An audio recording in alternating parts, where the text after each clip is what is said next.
Hey queens, welcome back to my channel. Thanks for tuning in. Today's video, y'all, we gonna get into this here. La la la, honey. Flash around, shake it up, girl. This is what we gonna get all the way into. So if you're interested in finding out how I achieve this cut and color, darling, then keep watching. Let's do this. Okay, so this hair is from Alipearl Quam, and this one already came in about, I believe I did a 12-inch bob, but obviously we decided to go a lot shorter. I think if you're going to create a bob look, you might as well start with hair that's already short. Now this is a lace front wig, so it's got the rose in the back, clips all around, really good section for parting. And it does come pre-plucked, so you're not gonna have too much work when it comes to the hairline, as well as I noticed the lace comes pretty light, so this is great for all my light-skinned sisters out there. This lace is perfect for you guys. For us chocolatey or darker sisters, we gonna have to do a little foundation work, or you can go and tint the lace with tea or using a lace dye, any of the above. So first thing I did, let's secure her onto Becky so that we can get rid of some of this length before we even color it. There's no point in wasting product on the hair at this length, so I'm just going to go in with the razor comb starting from the back middle section, and I'm going to just go right in there with that bad boy and shorten her up.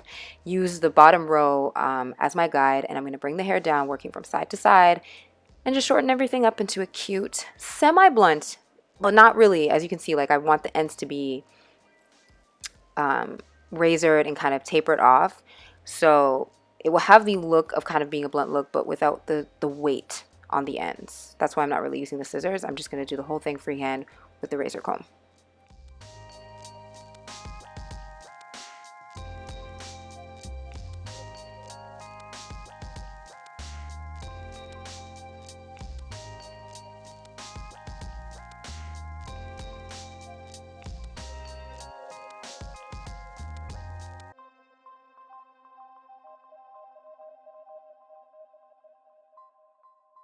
So once I've got my desired look, as you can see here, it's got nice movement. The ends are not heavy. Now it's time to go in with the color, and then after that we can always touch up the ends. So for this look, I'm using Quick Blue from L'Oreal with 40 Volume from Clairol. We're going to mix those two together, and then we're going to use one of my favorite techniques, which I don't have a name for, but if you guys have ever seen any of my other coloring videos, like quick simple ones, y'all, you guys already know I love coloring hair like this. It works on real hair, it works on wigs, it's amazing. So first we're going to focus on the top section.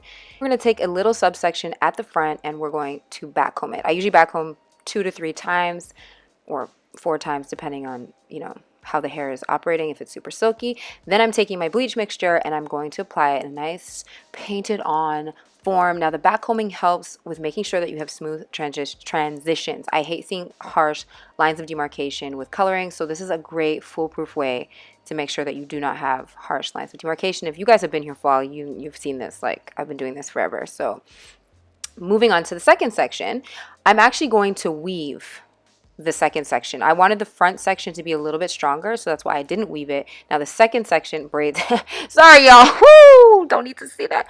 Second section, we weaved it, then we applied the bleach, and I like to apply the bleach in kind of this V form. Do you see what I'm doing there? Like, for me, that adds a little extra element of transitioning smoothly into the color from the darker roots. So I do this up until about the middle of the top of the head, and then we move on to the sides. So from this point on, as you can see, I've just kept weaving. The only section I didn't weave was the section in the front closest to the face.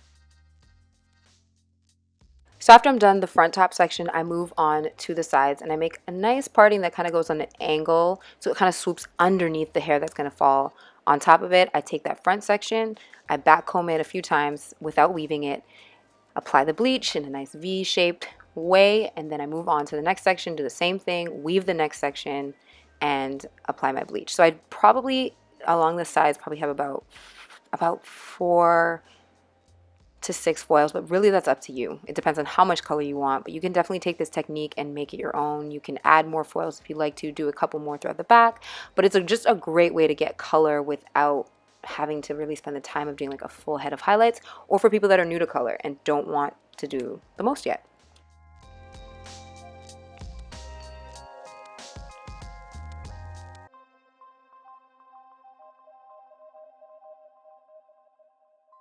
So after I've done the two sides, I went back up to the middle and added just a couple more foils. And this is going to be because I want these ones to process a little bit slower, and they're going to kind of fall over top of everything and be a little bit darker than the ones in the front because they processed less time.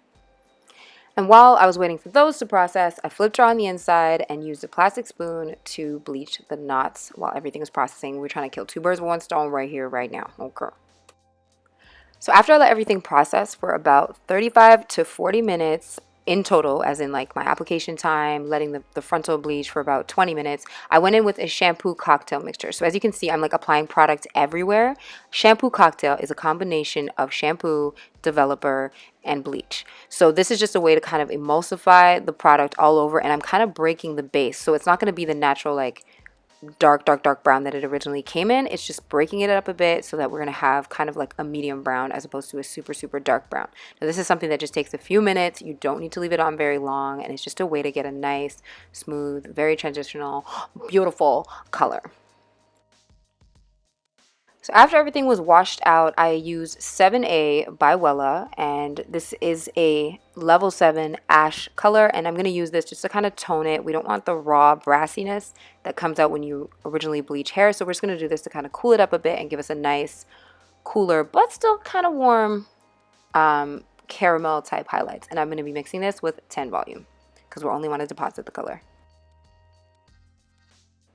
So after I apply that, mostly focusing on the fronts and anywhere the highlights are, but this is safe to apply everywhere because the level 7 is just not dark enough to do much to the darker part of the hair. So we applied that everywhere, let that process for 25 minutes, and actually let her air dry. And boop, boop, bap. This is what we have, honey. Okay, this cute bob with in between texture, but the ends actually, look at that, they kind of bent under on their own. So I went in with my flat iron and my curling iron and just gave her a nice little shape. We use the flat iron more in the back because the hair is much shorter back there, and then we use the curling iron in the front.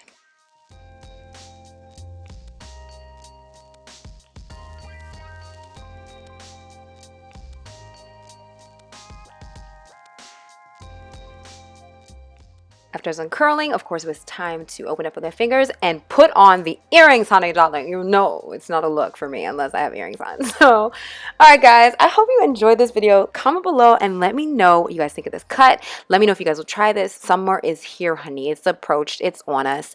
And it's always a fun time to play with color. Even if you're new to it, just give yourself a little zhuzh. Okay, darling? Alright guys, I love you. Don't forget to hit subscribe to join the tribe, y'all, because it's poppin', it's lit, and it's where you want to be. I love you guys, and I'll see you in my next video. Namaste. Whispered that she don't drink, said the sheet rolling, hope I don't